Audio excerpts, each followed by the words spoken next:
ఏపీలో బీఆర్ నాయుడు కేసులు పెట్టగా హైదరాబాద్ ఆ వీడియోలో ఉన్నట్లుగా చెబుతున్న మహిళ ఏకంగా కోర్టును కూడా ఆశ్రయించారు.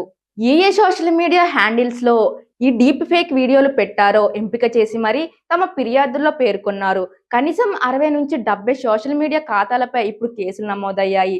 వీటిలో కొన్ని విదేశాల్లో ఉండి ఆపరేట్ చేస్తున్నారు. వారిపై లుకౌట్ నోటీసులు జారీ చేశారు. ఇండియాకు ఎప్పుడు వచ్చినా పట్టుకుంటారు. ఇక్కడే ఉండి ఖాతాలను ఆపరేట్ చేస్తున్న వారికి అసలు సినిమా కనిపించనుంది.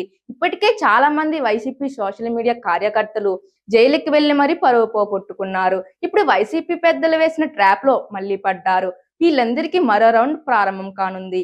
అసలు ఈ వీడియోలు ఫోటోలతో కాకుండా కొంతమంది టీడీపీ యాక్టివ్ గా ఉండే మహిళల్ని కూడా టార్గెట్ చేస్తున్నారు. వారు కూడా పోలీసులకు ఫిర్యాదు చేశారు. ఇలా మరి కొంతమంది వైసీపీ సోషల్ మీడియా కార్యకర్తలు బుక్ అయిపోయారు. వీరంతా కేసులు పాలవడం గొప్పగా ఫీల్ అవుతున్నారేమో తెలియదు, కానీ కేసు నమోదైన తర్వాత వారు ఎలాంటి పరిస్థితులు ఎదుర్కొంటారో తెలుసుకోలేకపోతున్నారు.